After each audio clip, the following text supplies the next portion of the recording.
go to another story right now and take a look at what is happening in another place. Again, we're talking about residents living this time in Antieku. Antieku is within the Ga Central Municipality, and they're looking at a dilapidated, dangerously dilapidated culvert that is posing danger to the citizens. Let's take a look at this report. This culvert, which doubles as a bridge aiding vehicular and human movement, situated at Antieku in the Ga Central Municipality, has been in a dilapidated state for a year now. Residents living in the area have had to cope with the condition of the bridge, described as a death trap. This is despite several complaints made to the authorities to have it fixed. School children have had to muster courage to use the structure, as it is the only road that leads to the vicinity. Drivers have had to be extra careful when plying the bridge. Looking at the state of the bridge here, do you feel safe when you're using it? No. Why? Because we feel afraid. Why? Because like it can break anytime because of some the cars to pass, so we are afraid of passing. When it rains, how does the place become like? It's not good. How? It's bad. Like last 2 weeks, when Thursday, when we came to school on the Friday, our bridge wasn't good. It was breaking, and then the trees too. They were also falling. Yes. So you get scared when you're using Yes. This road is not good, cry. If one rain for everything will fall. If the students also, if they make some small mistake, everything the students will fall. One day I was passing here, I did some small mistake now. Then I fell down. Everything, my dress was wetting. I don't know what I'll do again. So they should tell Abani to come and do it. The road is not good. They should tell the Abani or the assemblyman should come and do it. They should do something about it. The road is not good, cry. How long do you think it's been like this? Oh, this one. It's not take 5 months, like 4 or 3 months. Yeah.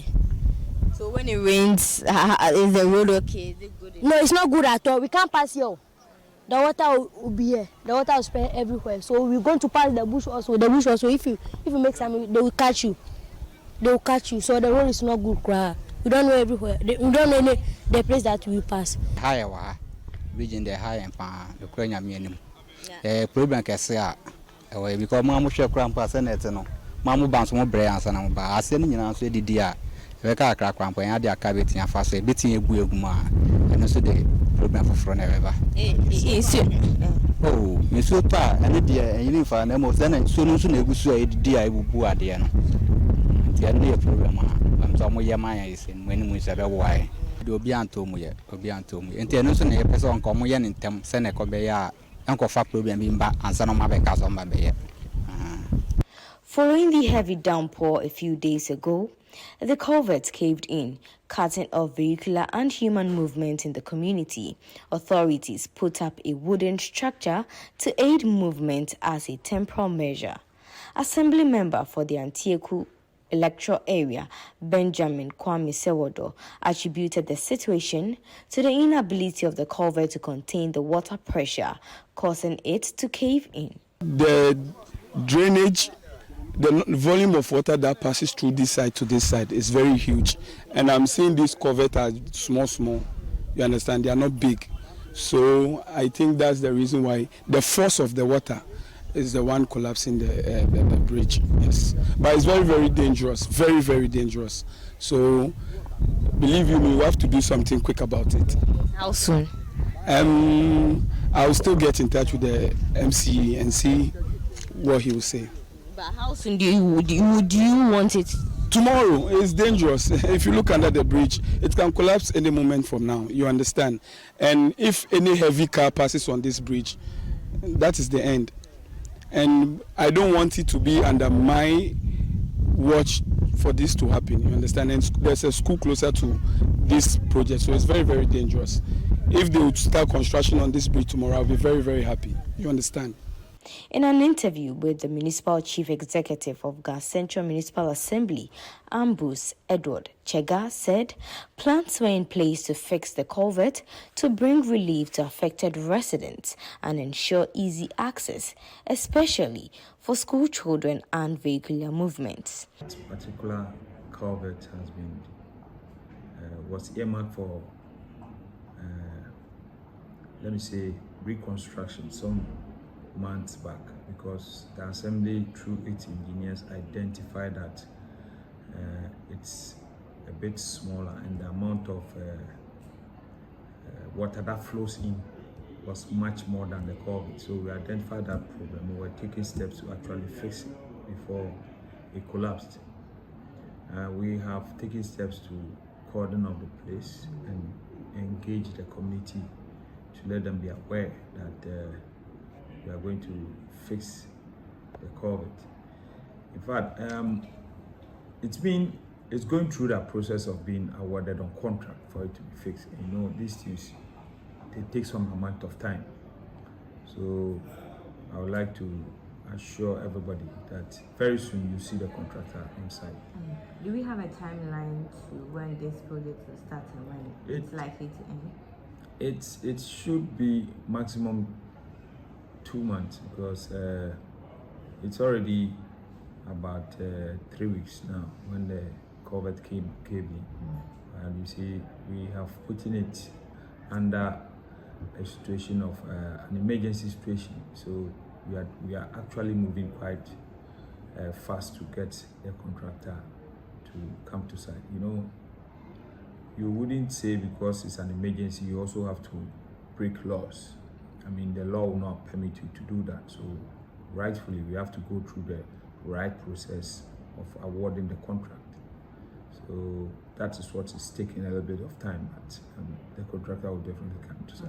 He also revealed plans by the Assembly to fix unmotorable roads in the area, as that has been a major challenge for constituents as well. All right, now, for me, I just think that when if you're put in a place of leadership and responsibility,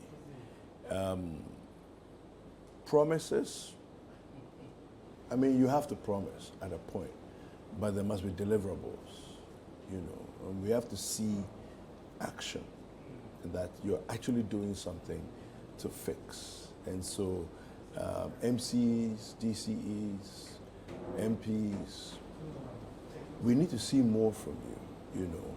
This culvert, it cannot be any resident, you know, who should be responsible to fix the culvert, right? Yes. It cannot be the school nearby that must be responsible to fix the culvert. This is right under the purview of either Ghana Roads and Highways or the Municipal Assembly.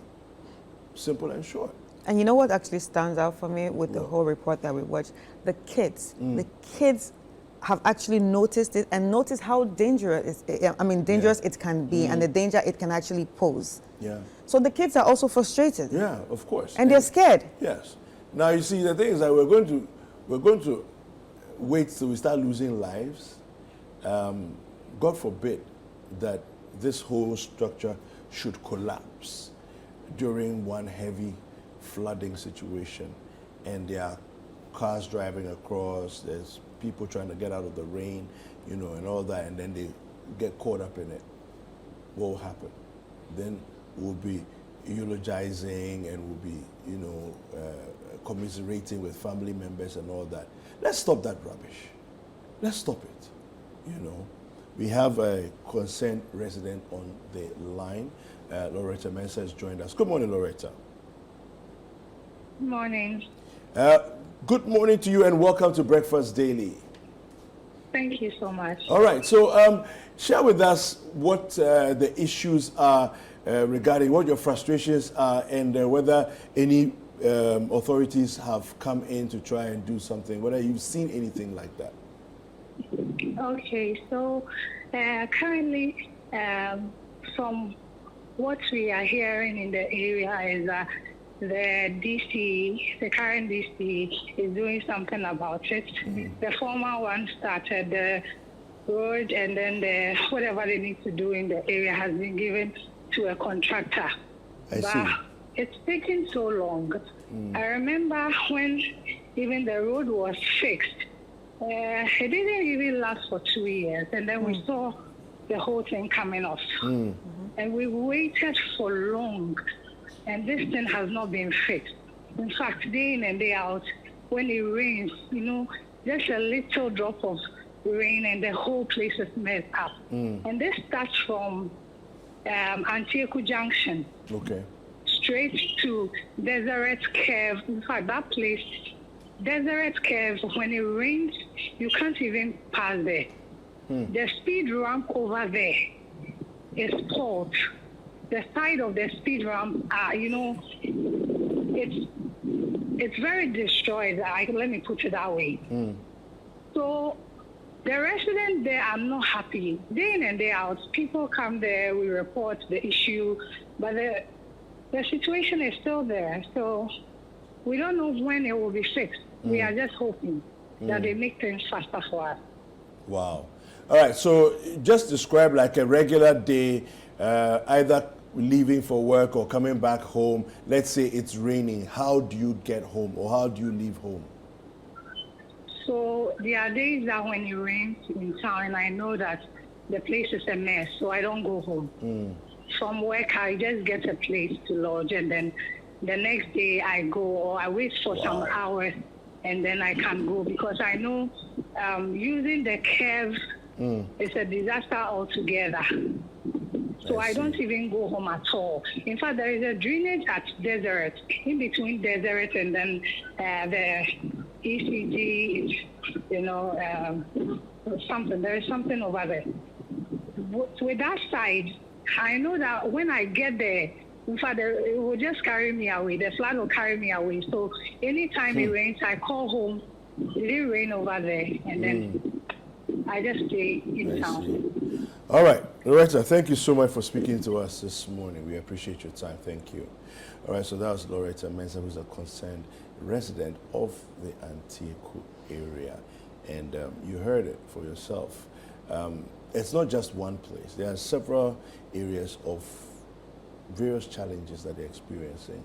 So some of it is the road, some of it is the facilities that augment the road infrastructure, so like culverts and so on and so forth, all in a dilapidated state. Right, and I was also wondering, the report also said authorities put up a bridge, that wooden bridge. So I was wondering, which authority? Yeah, because that's not a bridge for a city, suburb to be using. Honestly, anything can happen. Yeah. And did you see the border? It's so bad. Yeah. So listen, when you're appointed into a position of leadership, you shouldn't be lamenting like we are lamenting. We are ordinary citizens. We are not in a high office. When you're in a high office, you are there to bring solutions. So bring the solutions. If you don't bring the solution, you shouldn't be there. Tell the president, I'm sorry, sir. It seems I'm not able to do the job. But you are there. You'll be collecting salary. Every month, they'll be paying you. Your salary doesn't delay. And yet the work doesn't get done. And then we also create all these strange bottlenecks. So MC is trying to make some forward movement. But he has to go through this. He has to go through that. He has to go through, it's a mess. Let's make things simple for ourselves. Yeah. So that we put people in positions of authority. They're supposed to get work done. They don't get it done. You fire them. You move on to the next person. Only people who get things done should get the chance to serve for longer terms. Honestly. Exactly. Yeah. And also there's the issue of quality. When we spoke to the residents, she said they put up something on the road and not less than 2 years, everything just went back. So there's an issue of quality. Like, can we just do things right so it can last longer? Yeah, exactly. It's like we keep going back to the same thing. Okay, we'll feel it, and then it goes bad. We'll feel it, and then it goes bad. So, before we take a break, you know, sometimes, Chris, if you want me to build something for you, right? You come and ask me, how much will it cost to build? Then I look at the most pristine, you know, standard quality building, right? Infrastructure. And I bill you for that. Yeah. When you go and check, you say, oh, no, this is the quality one. So you see that my billing is correct. Then I will turn around when I'm doing the construction to now cheaply remove some of the things from within what I budgeted and give you a poor delivery, you know, of what you want. When you come and you look at it on the facade, it looks fine. Mm-hmm. Only for you to come 2 years down the road. Everything is gone back again. Everything is gone to the dogs, right? And so we need to do better. Yeah, and we need to do when we are signing off that successful completion of project, we need to do proper testing of the project that it's actually been done properly. There's a way, we know it, engineers know it, how to test that the thing has been done well. You can check. So let's test before we sign off. We are in too much of a hurry to sign off that it's been done. Then we'll add it to, you know, I did this, I did that. I did this. In my time, we did this. Meanwhile, the thing we say you did 2 years ago, no, it's spoiled already, you know. And we're supposed to take it like that.